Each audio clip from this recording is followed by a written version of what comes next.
perkenalkan, saya Tri Adia Febriani, NPM 20100134111218. Di sini saya akan menjelaskan tentang daur siklus nitrogen. Apa itu siklus nitrogen? Siklus nitrogen adalah suatu proses konversi senyawa yang mengandung unsur nitrogen menjadi berbagai macam bentuk kimiawi yang lainnya.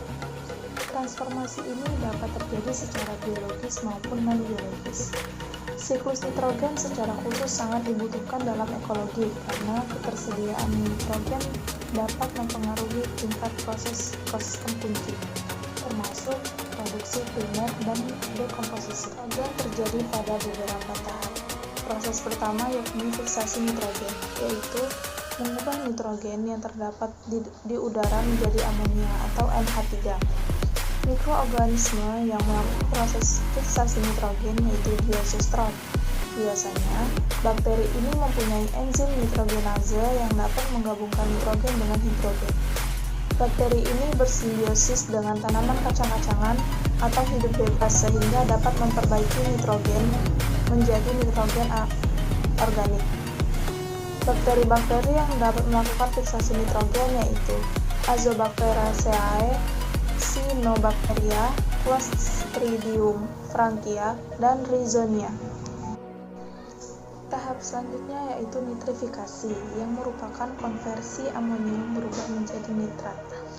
Tahap ini dilakukan oleh bakteri hidup yang berada di dalam tanah, serta bakteri nitrifikasi yang lain. Untuk tahap utama dari proses nitrifikasi yakni bakteri nitrifikasi atau nitrosomonas, melakukan oksidasi terhadap amonium atau NH4 serta mengubah amonia menjadi nitrit NO2. Sedangkan untuk spesies bakteri lainnya seperti nitrobakter melakukan oksidasi pada nitrit menjadi nitrat atau NO3. Perubahan nitrit menjadi nitrat sangat penting mengingat nitrit adalah racun bagi tanaman. Tahap selanjutnya yaitu asimilasi.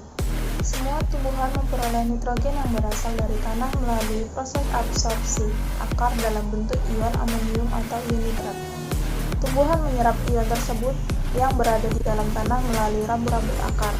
Untuk menyerap nitrat, pertama harus diubah terlebih dahulu menjadi ion nitrit, kemudian menjadi ion amonium untuk selanjutnya dimasukkan pada asam nukleat, asam amino, dan asam klorofil. Untuk beberapa jenis tumbuhan yang bersimbiosis dengan rhizobia, nitrogen tersebut berasimilasi menjadi bentuk ion amonium secara langsung di nodul atau binti akar. Tahap yang terakhir yaitu amonifikasi. Ketika tumbuhan atau hewan mati, nitrogen organik diubah dalam bentuk amonium atau NH4 oleh jamur dan bakteri yang ada di dalam tanah. Amonifikasi sendiri merupakan suatu proses pembentukan dari amonium oleh bakteri yang tinggal di dalam tanah. Amonium tidak hanya terbentuk dari hasil fiksasi nitrogen saja, namun juga bisa berasal dari dekomposisi atau penguraian organisme yang sudah mati, baik itu tumbuhan maupun hewan oleh bakteri pengurai. Tidak hanya dekomposisi sampah organik, amonifikasi bisa saja terjadi sebagai akibat aktivitas bakteri dalam merubah senyawa nitrat menjadi amonium. Baiklah, itulah hasil dari penjelasan saya tentang siklus daur nitrogen. Lebih lanjut.